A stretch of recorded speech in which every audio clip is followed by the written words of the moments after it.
Oh, I didn't want it to repeat. That's okay. Welcome everyone to 3 Count Review Monday Night Raw edition. I am KO, aka Howard J. Dingers. This show is presented by First Round KO, and today I have Cal on with me. Oh, man, it's pretty crazy being on. Never thought I would be on one of these wrestling shows, but I have made it. Now I feel like the guys on Wrestle Culture. Hell yeah. And we have made it. And today this episode's actually going up on YouTube. I'm actually recording. Oh, man, and let's go. I know, and I'll be editing afterwards, so... Oh, the tube of you. It's how exciting. So, super exciting. Let's dig right into Monday Night Raw. Before the show actually started, they debuted a new Then Now Forever graphic. So it's not like... So before they had the one with all the announcers and everything, which I liked. I liked the older one from like early 2000s. And then they had this newer one. But now they just unveiled a new one. It's like the videos, it looks like you're going through like a hallway of videos. And it's showing a bunch of stuff, and it says then, and it shows all the old guys, and then it says now, and it shows Undertaker, which is stupid, but it shows other guys now. And then it goes to an aerial view of those tunnels or the hallways, and the hallways were the WWE logo, and it says forever. It's actually pretty cool. It looks very like they put a lot of money into it, like they're spending the Fox money before they actually get it. But really cool, so I thought I'd make note of that. So the actual show opened up with Baron Corbin backstage, and he looked all nervous. He was pumping himself up. He was, I'm ready. And they pan over and they show a limo had arrived, and out of the limo comes Stephanie McMahon. And of course, it was her birthday yesterday, so Baron started singing "Happy Birthday." It was really funny because it was terrible, and Stephanie's just looking at him like, "What are you doing?" But during like the third "Happy Birthday," Triple H gets out of the limo, and Corbin just goes, "Happy birthday!" Whoa, what's up? And then Stephanie's just like, "Yeah, Corbin, can I talk to you for a second? Like, we don't need to go to my office. I'll just talk to you right here real quick." And Triple H just goes, "That's my cue." He pats Corbin. He goes, "Good luck." He leaves. It was great. So then Stephanie belittled him like she does with GMs. She was like, I put you in a position of power, and now you're abusing it by putting yourself in title matches and everything. And she said, if you keep this job up, Kurt Angle's vacation might be up sooner rather than later. Interesting. She then booked Corbin in a match with Roman and the Shield, which was strange because that's literally what Corbin did. Whatever. So the main event for the night was the Shield versus Corbin and 2 partners of his choosing. I like the keeping it a mystery until the very end. Me too. You got to keep the viewers, try to get them to at least come back with. They're obviously having to compete with Monday Night Football, right? And so I like it. It was okay, it's obviously not going to be McIntyre and Ziggler probably, and you didn't know who it was going to be, and I won't spoil it because Raw, you'll have to wait till we get to that point. And they did a really good job. We'll talk about the opening actual in-ring segment in a second, because they actually did do a really good job of teasing it. Because, the first thought when you see 2 people going to tag against the Shield, you automatically think, okay, it's either going to be Strowman, Ziggler, or McIntyre. Right. But they did a really good job of that. So I liked this opening segment. I think it further teases what is speculated for Survivor Series, which is going to be Team Angle versus Team Corbin for control of Raw. I'd like to see it. It'd be nice to change the pace from Raw versus SmackDown. Exactly. I enjoy that. Yeah, but there's no consequences. And especially after a while, it's kind of like, all right, how much more of it can you do before it starts getting stale? I would like if they kept doing what they did last year with the 3 Survivor Series matches, like they did the tag team, the women, and the men. Yeah. I would like if they did that, but if they added stakes to it, like if the tag teams, like if the SmackDown tag team won, the SmackDown GM would then get to pick one of the Raw tag teams to bring over to SmackDown, and vice versa. Like whoever won got to pick a losing tag team or something like that, or get a draft pick and they get to swap people. I don't know. If they do these, they need to add consequences. They should at least do trades. I agree. Now that I think about trades would be a really good idea. Trades would be really fun, especially in storyline. You can make some of these really interesting. I remember a couple of years ago, they did it. I believe the last trade I remember was Beth Phoenix going to SmackDown and Melina Perez going to Raw. Ooh. And, like, that was still, like, a really good storyline. Because that was when they were doing, like, the celebrity GM and stuff like that, which had its good moments. Yep. A lot of bad ones, too, but... a lot of bad ones. But, no, I mean, I think that can definitely be woven into a storyline, and then that just adds more speculation. Yeah, absolutely. So we started with our first in-ring segment of the night with the Shield, and they are full-on Shield. They are coming out of the crowd. They're doing their music. Seth has his vest and his gloves back on. Dean has a vest and everything. Like, they're full. Roman has his Shield vest and not his Roman Reigns vest. Like how they're two different vests. You can tell. You can definitely tell. Like, go and look, because I even noticed it. I was like, oh, that's not his normal vest. Anyway, those are just little cosmetic things. So this was the beginning of a night-long storyline, which they've been doing well on Raw lately.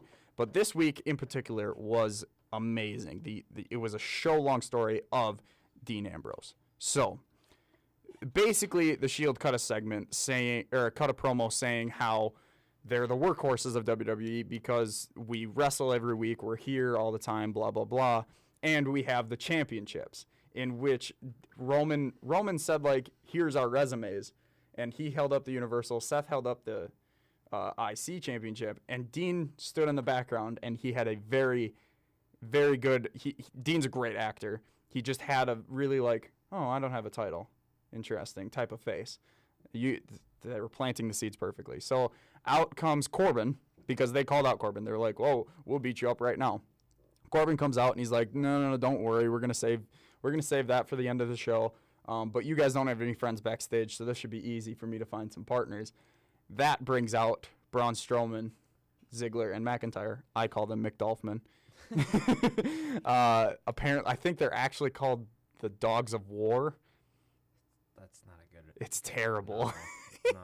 Like, but I think it's a play on the Hounds of Justice. Yeah, it's stupid. Like, all right, what makes the Shield popular? Ooh, they're called the Hounds of Justice. All right, let's give them a dog name too, and have it be the Dogs of War. Yep. I would have taken even the Cats of War or something like that. Just something like a different animal. Different. And then you could also tie into like cat versus dog. There you go. And I mean, I don't imagine like Strowman as a cat at all, but sometimes he can be a quick little kitten out there.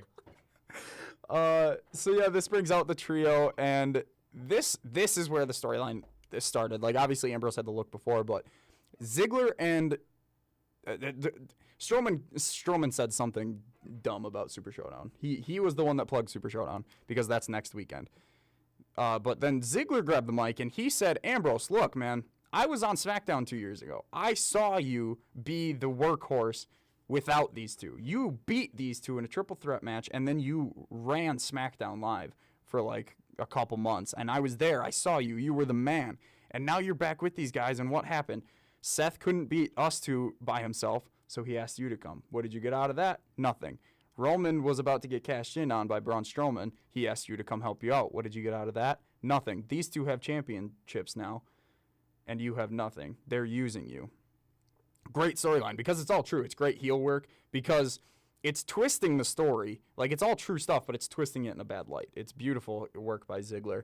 And then McIntyre jumped in, and McIntyre actually gave him a really good endorsement. McIntyre, being the heel, said, "I don't normally say this kind of stuff, but you last week pushed me to my absolute limit. Like, you almost beat me, and I have to give you credit for that." So this was just planting seeds, and then this continued throughout the night. The biggest reveal was that Ziggler and McIntyre and Strowman weren't going to tag with Corbin to end the show. So that was great. They kept it a mystery. But they did remind you of the match, I'd say, before and after every commercial break. Like, you can tell that they're advertising against football right now, because literally every chance they got, they were like, "The Shield are tagging for the first time in almost a year." It was. Oh. I mean, I really like what they did, though. I mean, yes. The speculation is going to be that Ambrose is going to be the one to turn on the Shield and give him the heel turn, and I really like how they're playing into that. And, I mean, it was great. They planted the seeds. A lot of it made sense, and you had to speculate, what's going to happen? I mean, I didn't expect Ambrose to turn. I didn't think they would tonight, no. Yeah. Or last night. Yeah, but it's definitely remains question that remains in the future on what will happen or not. Absolutely. the first match of the night was Finn Balor with his mixed match challenge partner Bayley in his corner versus Jinder Mahal with obviously Samir Singh, who is always with him, but his mixed match challenge partner Alicia Fox. This was interesting because the first season of Mixed Match Challenge was barely actually canon. They never brought it up on the main roster except for Alexa and Braun a couple times. But now this time they're actually promoting it with matches, which I kind of like. I don't know. It's interesting. I don't mind them doing actual continuity. But yeah, this was what you would expect out of a Jinder Mahal match. Yeah, it wasn't anything to write home about. Right, yeah. You had your Sunil grabbed Finn's leg to stop him from doing his corner drop kick, and then Jinder got the upper hand, and then Bayley got the revenge on that, basically grabbing Mahal's leg at one point so that Balor picked up and then Bayley hit a Bayley to belly on Samir on the outside, which he sold like he had just got flattened by the Big Show. It was actually really cool. And then that distracted Jinder, and Finn Balor got the roll up for the 1-2-3. And then Bayley celebrated with him like they were dating. Like, she jumped on him, and you could see it. I laughed really hard every time because they were they had their arms around each other, and she would go to grab, put her hand on his chest, and she would you could see she would feel his muscles, and she would jolt a little and go, oh. I think that's a good mixed match challenge partners on both sides. Oh, absolutely. Balor and Bayley are two really good faces, and then I also like the idea of Jinder Mahal with his inner peace gimmick being paired with Alicia Fox, who's the most craziest woman on the roster. It's just, I haven't really tuned in to watch. I didn't watch the Mixed Match Challenge at all. First year, and I probably won't watch it this year too. Apparently, the finals are going to be on TLC. That's a good idea. Yeah, it's actually interesting. I like it. And it's just, I like when the partners actually make sense. Even right. Last year when it was Braun and Alexa. Makes a lot of sense. That was pretty good. Yeah, I love it. And then we can talk about that. Maybe SmackDown tomorrow is a little shorter. Maybe I'll talk about that then. But after the match, this is why I really like the Alicia and Jinder pairing, because after the match, Mahal got angry at Samir. Sunil still hurt. Samir Singh. And he kind of he was yelling at him, and he threw him in the ring. It looked like he was going to beat him up. And Alicia was egging him on to beat him up. But then Jinder was like, no, Shanti. And he finally sat down in the middle of the ring and meditated, which got zero response. But anyway, that's why. Jinder Mahal matches or promos. Unless they have some racism in it, then they'll get the response, but probably not the response they're looking for. That's why I like that pairing. But other than that, this was a Jinder Mahal segment. So, the next match was probably the most controversial of the night. So, Natalya teamed with the Bella Twins against the Riot Squad. Now, the Riot Squad won, and we'll get to that. I'll explain what happens. So, did you get to watch this one? I did not watch it. However, I did see what I needed to see on Twitter in a GIF. Yes. And ouch. So early in the match, well, there was actually two. Nikki did something later in the match too. I don't know if you saw that. So we'll get to it. So early in the match, Brie Bella, to much good response from the crowd, was doing her it kicks, as I like to call them, because I don't like Daniel Bryan. She was doing her yes kicks, and she aimed one a little too high. The yes kicks are normally a kick to the chest. She hit Liv. It looked like in the jaw or maybe in the nose, in the mid-range. She hit her in the face. And you could visibly see that it knocked her out because she literally started to lean forward and fall over. And then Brie threw a second one, which I think she had planned on throwing, so she didn't, I don't know, it's hard to tell. But she threw a second one, which, again, connected even harder because Liv was leaning into it. Liv was clean knocked out. She fell over. Brie, then, I don't know if she realized what happened because Brie rolled Liv over and tried to go for a pin. Now, credit to Liv because Liv kicked out. I don't know how. She must have came to it the last second or something. I don't know.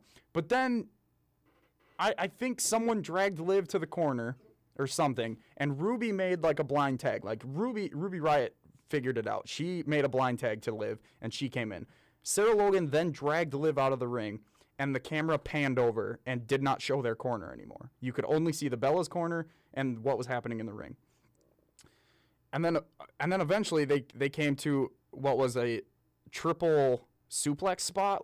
So it was like 1-on-1 and then 2-on-1 and then 2-on-2 and then 3-on-2 and then people just kept jumping in. That pyramid suplex on the top. Basically, but it was all in the ring. It was 3-on-3, and Liv came back in the ring and took the bump because the baby faces got the upper hand and they suplexed the Riot Squad, and then Liv rolled out again, and that was the last we saw of Liv because they cut to commercial break after that. When they came back from commercial break, Michael Cole said that Liv was taken to the back and being looked at by medical staff. We'll get to that in a second. Later in the match, Sarah Logan catapulted Nikki Bella into Ruby on the apron. So it's supposed to be like a double team where Ruby hits a forearm or something or a punch to Nikki, but Nikki, quote unquote, counters it, and Nikki throws a forearm of her own.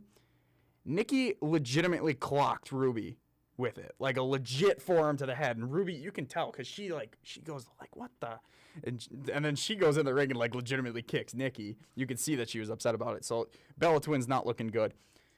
So they haven't looked good. They haven't. Brie specifically has not looked good at all. The refs and the medical staff handled this very poorly. The wrestlers in the ring, however, handled it very well because from a match standpoint, you couldn't really tell that they rewrote because they did have to rewrite the end of the match.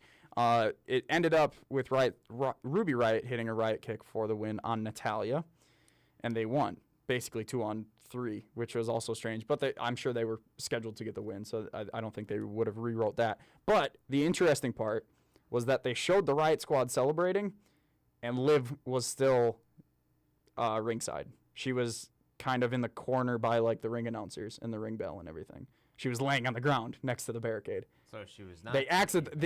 And you can tell that they accidentally showed her because Michael Cole said she was backstage and then doubled down on it once she was shown. But as soon as she was shown, they did not show the Riot Squad the rest of the segment. They showed the Bellas in the ring, like, oh no, we lost. This was terrible.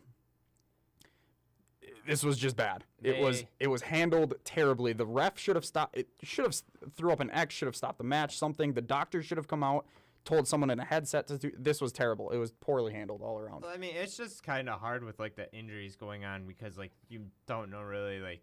I mean, I'm sure like refs are like in on things, but like it'd be hard to like. I mean, that one like you could kind of tell, but like it's also kind of like we kind of got to keep going with the show, so it's kind of like a juggling act. But the Bella Twins, and I mean, to go off your point, they have not looked good at all. No.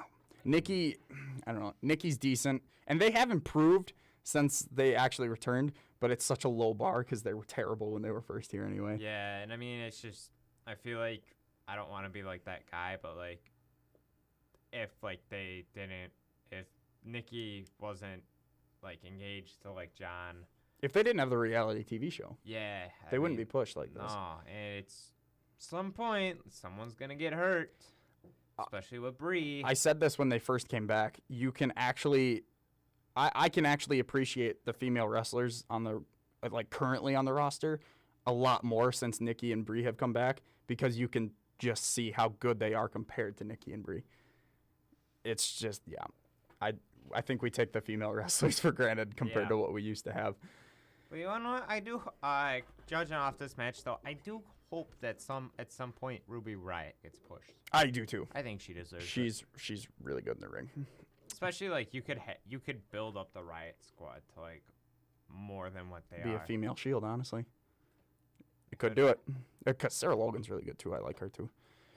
Backstage, Dolph Ziggler goes to find Dean Ambrose. This was really interesting because this furthers the storyline. He basically just said everything that they had said out in the first segment, and he told Ambrose, "We'll be out during your main event match tonight. If at any point you have a change of heart and you want to leave the Shield, you don't have to do anything. Just nod, give us a signal. We'll take care of the rest." I thought that was really good. But yeah, there were multiple segments like this as we go on through the night. So we'll talk about that more towards the end of the show. The next match, Chad Gable with Bobby Roode versus Connor with Victor of the Ascension. I was really starting to get behind this Chad Gable Bobby Roode thing because it was Chad, plucky little baby face, really excited to be working with the veteran Bobby Roode. He loves the entrance. He's actually getting a shot to wrestle. He's winning these matches. Connor of the Ascension. In side note, this was Connor's first televised match on the main roster, and this was now he is 1-0 in singles matches. First televised singles match, yeah. It's his first singles match, his first singles win on the main roster. The last time he had a singles win was on an NXT taping in like 2013. Oh my God. Yeah. And he beat Chad Gable. See, what I wish they would just do is just do. I mean, I know Jason Jordan's out with an injury, and who knows when or if he comes back. But if he comes back, I say just put him and Gable back together. They worked. I don't know why they ever broke them up. I don't know why they split it up. But I mean, I'm not like the biggest like fan of this team and like Bobby Roode and Chad Gable. It can be glorious sometimes, but I'm really high on just Chad Gable. Yes. I think he could definitely be like a good like mid card if he decides to be a singles guy or a really good tag team specialist. But I'm just waiting I'm assuming what's gonna come out of this is obviously one of them's gonna turn on the other. Right. Which I'm really hoping is Bobby Roode. Yes, that's what I'm really hoping too. Bobby needs a heel turn. Like he's so good as a heel. Very badly. So that's the only reason I'm still. And I said this. Gable works well as a face too. Oh yeah, he'd be a perfect baby face too. It'll hopefully work out in the end. If they do it reverse and Chad turns heel, I'm gonna be so upset. Backstage, what? Oh, I suppose they skipped. So earlier, I don't know when this segment actually happened, and maybe I'm jumping the gun. Maybe it happened earlier. We had a Connor's Cure pediatric cancer awareness type of thing where they announced their partnership with Hyundai, and basically they just had. Here's the thing, they had the entire Raw roster out on the ramp or on the stage area, standing next to each other. Well, I mean, with one person in between was Braun Strowman and Seth Rollins, with only Titus with only Titus O'Neil in between them. I hate this. Like, obviously this stuff is cool.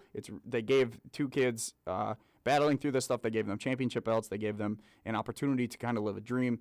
That was awesome. I have no problem with that kind of stuff. But in the continuity of a TV show like this, it's terrible because it breaks continuity.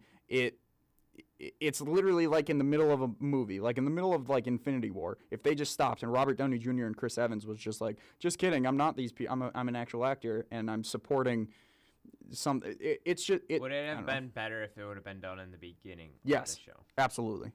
Because then it's like, okay, before we start this, we're going to acknowledge this thing. We're not a real show for a second. We're going to actually acknowledge this real thing. We're going to do this feel-good moment, and then the show can start.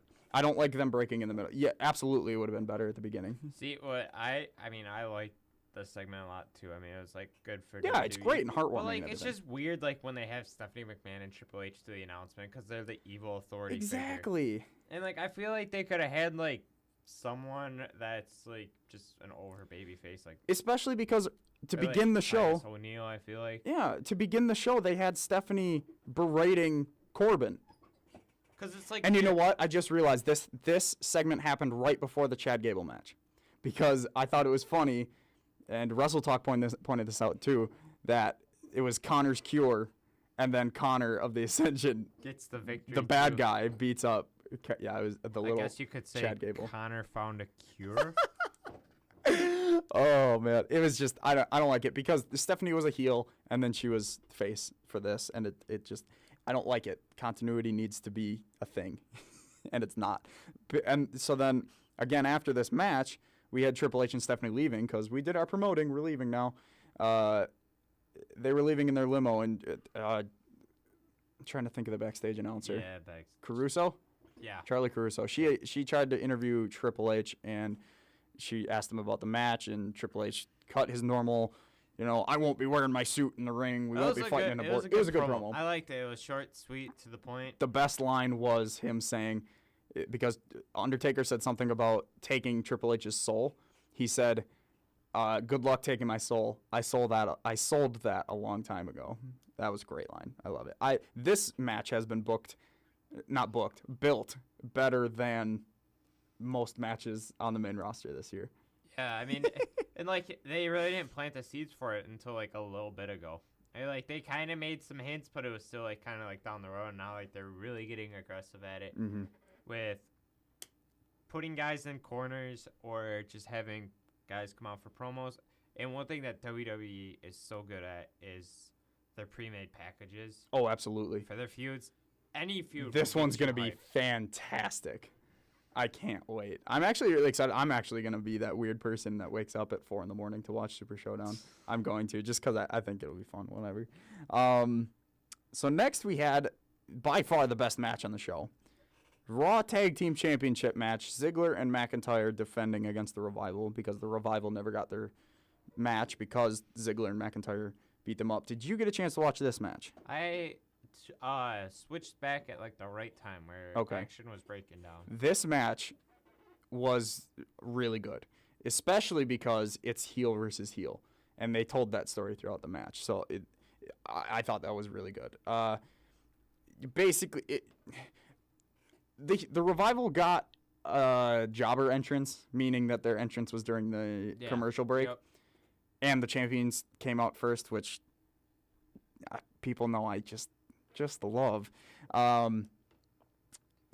So like I knew going into this match that the Revival weren't winning, but they did such a good job storytelling that I actually bought into some of the near falls in this match.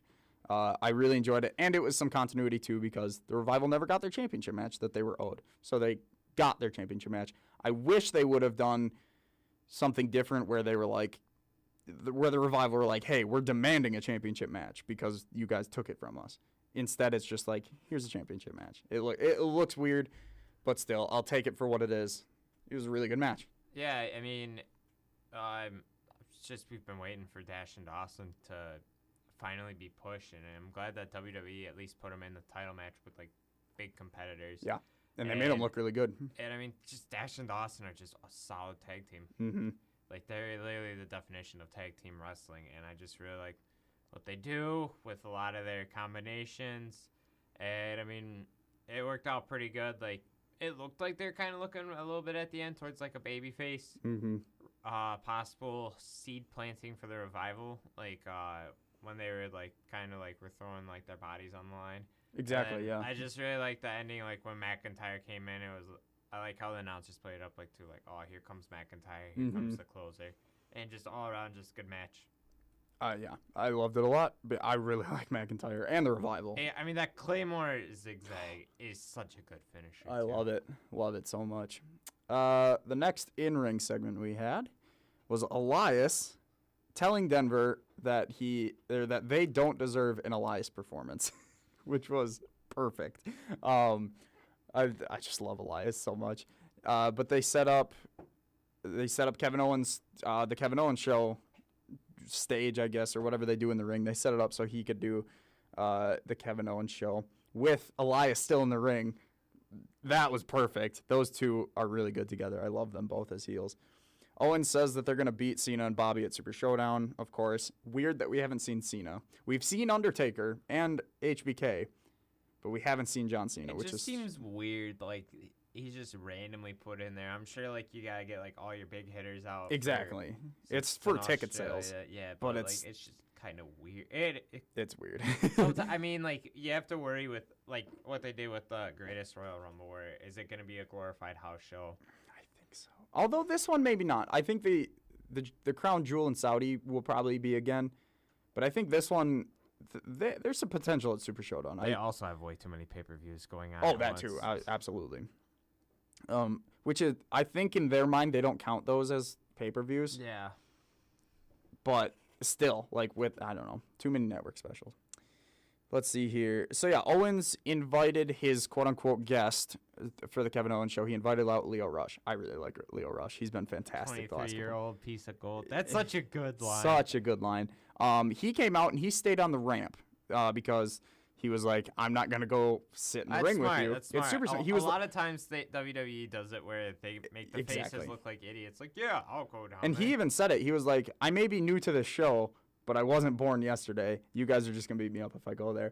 And then Elias says, oh, but we have a seat. Especially, we grabbed a special seat for you. And they pull out like a restaurant booster seat. That was funny. Kevin just plants it on the table. And it's fantastic. I don't know why, but like the Kevin Owens show, when they do something with like seating, or like, you remember when it was Kevin Owens and Sami Zayn, and they're talking to Kurt Angle, and they bring him out, and they're like, oh, Kurt, yep, we have a chair right here for you. And it's like a plastic lawn chair. Yeah.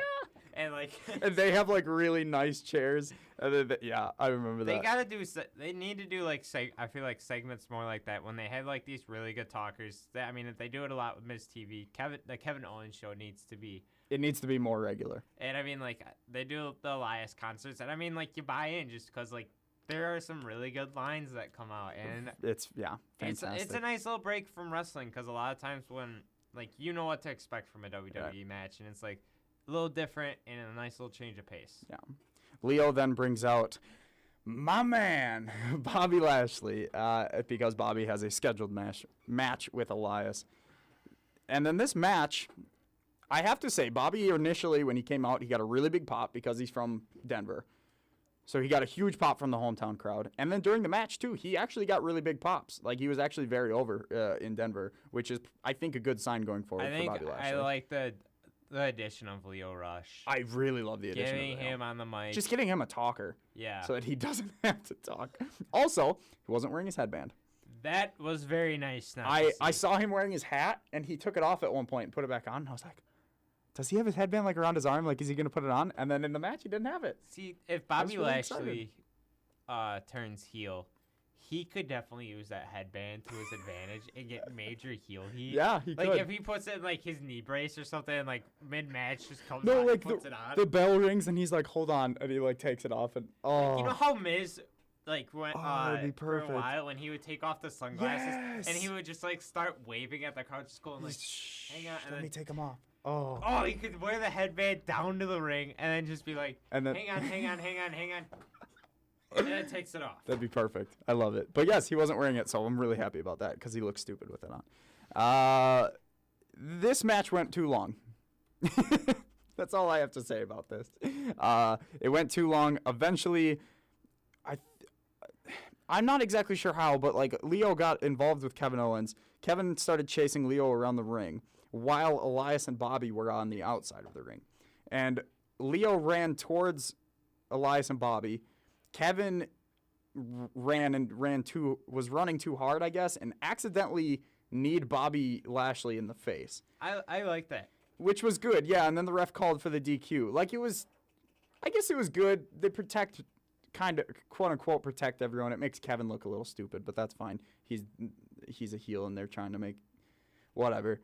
Yeah, I'm not it wasn't too much that happened after this either. Like, Rush just kept running away from Owens. They kept doing that where Rush just kind of runs around and does flips and stuff around everyone. It was good. It's entertaining because Leo's that good. And then Lashley saved Rush from getting powerbombed, which was good too. Oh, yeah, that's right. Kevin had Rush up for a powerbomb. Yeah, that was pretty good. Yeah, I like it. I hope that they don't run it into the ground, but I don't think they can because I think Leo's just that good. He's really good on the mic. And I would just like to point out how dead in the water it seemed like Leo Rush was when he had tweeted out when Emma got released. That was about a year ago, and, yeah. like had tweeted out the thing and like everyone was piling on him and look how far he's come. Yeah, he definitely overcame that. The only thing I don't like, and I'm convinced that Vince McMahon doesn't watch 205 Live because Leo Rush is a heel on 205 Live, and now he's a face with Bobby, and Drake Maverick is a face general manager, and now he's a heel. I'm convinced he doesn't watch, but that's beside the point. Backstage. Especially when Vince was in charge of 205. Exactly. He's not anymore, but still. He probably didn't watch anyway to begin with. Backstage, we had McIntyre, who was approached by Seth Rollins. Rollins told McIntyre, I'm actually going to read this one, but McIntyre, Rollins tells McIntyre that he is one of the best who is being used. He's the one that's being used. Rollins tells McIntyre that he is carrying Ziggler, and he continues to say, he says, take a look in the mirror and think about who is being used. Ziggler walks up as Rollins leaves, and Ziggler asks McIntyre what that all was about. McIntyre says not to worry about it and walks away from Ziggler. This was fantastic because I believe in there too. Oh no, that was brought up in the next segment after that. It planted more seeds because now we all also kind of assumed that McIntyre was gonna turn babyface or maybe turn even more heel on Ziggler. He's gonna turn on Ziggler at some point. We all know that's kind of gonna happen. It's basically Shawn Michaels and Diesel. Like it's to build up Diesel, and so I think that was great too because we were all thinking about Dean and we all had forgotten about McIntyre. This was really good to plant those seeds too because now it's like, okay, who's gonna turn first? Is someone gonna turn on? Is McIntyre going to turn before Dean? Who's going to cost their team first? That was really good. And then there's one more segment plus the match that we have to get to with that storyline. We next had Nia Jax with Ember Moon because they're best friends because you can't have a storyline in the women's division without being best friends with someone. Also, they made another tag team, so that even more furthers my speculation of a women's tag team division. Nia Jax with Ember Moon versus Alicia Fox with Alexa versus Mickey. Alicia Fox was on the show twice today. Or yesterday. I just realized that. Good for Alicia Fox. Not good. She's not good. She's in the same category as the Bellas, where like she is. She's wrestler, athletic. But, like character-wise, though, I character-wise, like her a yeah, lot she's more. decent. This was a squash match. Nia Jax won pretty easily. There wasn't too much to talk about. They need to do something with Ember Moon. I finally figured out why Alicia's hurt all the time. Whenever she does like a flip, like whenever she gets thrown around, she always flips too far and she always lands on her butt. Like when she was practicing for the Women's Royal Rumble this year, she broke her tailbone. And I can only imagine it's because she got thrown over the top rope and landed on her back. Probably. Every time she flips too hard and she doesn't land on her back. She was in the when they're still getting called divas and like they're pretty much just models in the ring and like you had people like Kelly and I mean the ring divas. action wasn't good. Right. So. So the final backstage segment before the main event match, McIntyre went and found Dean Ambrose in the locker room. McIntyre said that, said, hey, your buddy Rollins just came to find me and was trying to flip this and turn this on me and trying to get me to turn on Dolphin Strowman. And he said there's one of two reasons he's trying to do that. One, he wants a fourth member in the Shield. He wants to create an unstoppable force in the WWE. And that's at that point I was like, yes, please. But then he also said, or he's trying to find a replacement for you, pointing at Dean. So now they're planning this. They're turning this on so many different directions. I like it. It's a lot of mind games. It's so great because now, like Seth tried to turn it on them, but they turned Seth back on them. Like now Seth is looking for replacements because he knows Dean is eventually going to turn. But like it's so good, so good. It's just a lot of possibilities without and it's like planting seeds for a swerve when there's probably not going to be a swerve. It's so good. I can't wait.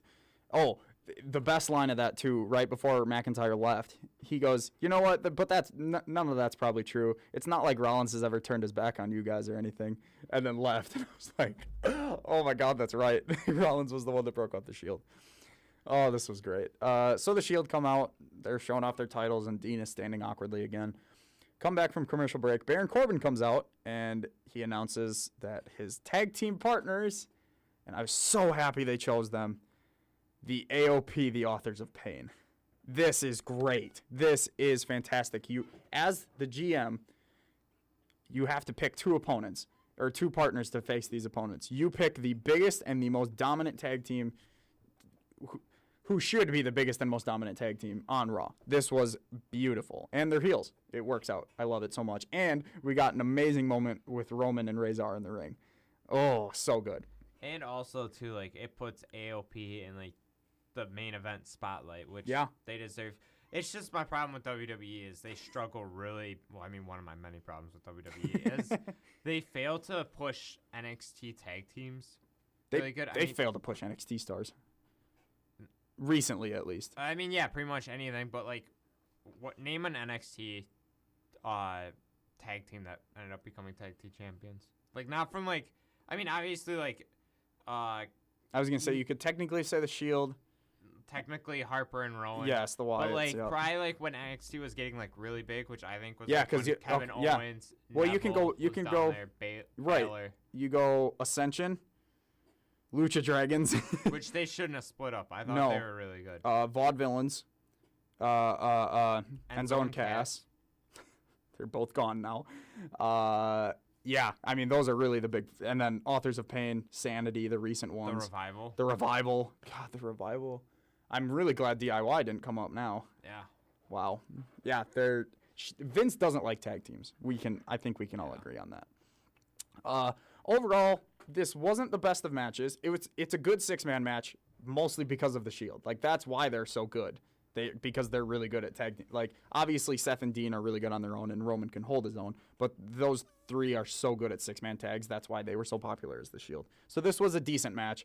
But again, Corbin and the AOP aren't the best wrestlers. It really picked up at the end. It really picked up at the end. So McDolphman were out on the stage to begin with chairs, and they just set them up and they sat there. And then in the middle of the match, when the Shield had the upper hand, they grabbed their chairs and they started walking to the ring. But then AOP and Corbin attacked them from behind, and they just set their chairs up closer to the ring, which was really good. And McIntyre set his up backwards and sat like a cool kid. It's really funny. Yeah, and then, like I said, the Shield are really good, especially in the finishing moments of these matches. Just chaos, just people jumping to it. Tope Ciacinas everywhere, blind tags. Rollins just out of nowhere hit a curb stomp on Corbin. Like, no one saw that one coming. I think it's being called the stomp now. I think so too, which is dumb. I would rather them just call it the blackout, because it's a play on Tyler Black, which was his name in the blackout. Yeah. Or you could just still go with curb stomp. But the stomp is stupid. Stomp. Watch out! I'm gonna hit the stomp on you. Like, even curb stomp sounds better because it sounds like curb stomp is too violent apparently.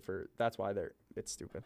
The end of the match was around there when Rollins hit that curb stomp on Corbin. Corbin was the legal man and Dean was the legal man.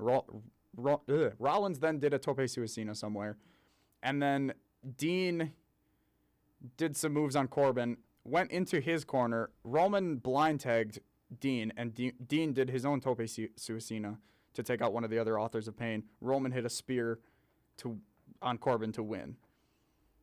So, like, I think, I don't know if they did this on purpose, but I think they did that really good where Roman blind tagged Dean specifically, and then Roman won. I don't know if they meant to do that, maybe, but I like that. And then, so after the match, Seth and Roman were in the ring with their titles celebrating. And not Ambrose, Ziggler, McIntyre, and Strowman, so many people involved in this match. They were all standing on the ramp. And Dean had positioned himself like at the end of the ramp and before the ring in the middle of the two. And he was looking either way, looking at the War Dogs, the Hounds of Justice. They were looking both ways. He was like, oh, no. It's not the War Dogs. It's the Dogs of War. War Dogs even sounds better. I think that's a video game, though. Yeah, they positioned it really well, especially like cinematically with the camera. Like, he was like, oh no, which side do I go to? Who do I choose? And then he went back in the ring to do the Shield fist bump, but he never lost eye contact. I shouldn't say that. For a good 30 seconds, he didn't lose eye contact with Drew McIntyre. He just stared them down. He was still doing the fist bump, but looking off to the ramp. Not looking at his brothers, but still looking at them. And then eventually he started doing his, face like, we won, yeah, type of thing. But this was great. I really liked... I didn't like the middle 3 segments, which was, Gable,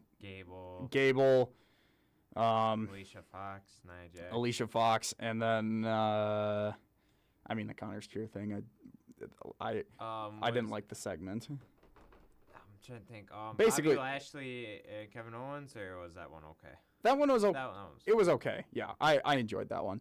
But the middle of the show lagged for me. Really, the only parts that I enjoyed, and this is a testament to the depth of the roster, I really only enjoyed the parts with Shield and Ziggler and McIntyre. Squad and the Riot Squad, yeah, that stuff too. I didn't, yeah.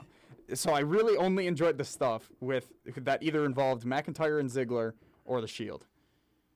Those are the only parts I really enjoyed about the show. And then obviously Lashley and Leo. But other than that, it's tough when you have 3 hours. I mean, that's why I really wish they would go down to 2 hours. I agree, which sucks because I think SmackDown's going to 3 when they go to Fox. God, I hope not. I think they But, are. like, that's why I enjoy, like, if I ever, like, I love SmackDown. I can sit down and watch SmackDown, and it's literally 2 hours. Like, exactly. okay, cool. Like, it goes by so fast. Yeah. But this, they have too much to fill, and then they do a really good job with one storyline, but it looks like they just don't care about the other ones. Like, they just throw stuff together last minute. I don't know. Other than that, like I said, overall, it was a forgettable Raw. It was a forgettable Raw. It's not gonna be like. But that it'll be nice because we'll get a lot of this stuff will come up once either Dean or Drew turn. Like we'll get a lot of this stuff brought up in storyline. Like it'll all come back down to this. Like I really liked the storytelling as far as Dean and Drew are concerned. I really like that storyline because eventually those two are going to turn on their teams. So I'm really excited for that stuff. But other than that, pretty forgettable. So I mean, that's kind of what Monday Night Raw is. It's just which is why slowly plot along in storylines. Which is why I can't wait for SmackDown tonight. Thank you all for listening to today's Raw review here on 3 Count Review presented by First Round KO. Listen tomorrow for our SmackDown review, and if you weren't able to catch the full show, it'll be on YouTube later today on First Round KO. Thank you, and goodbye. I don't know why that's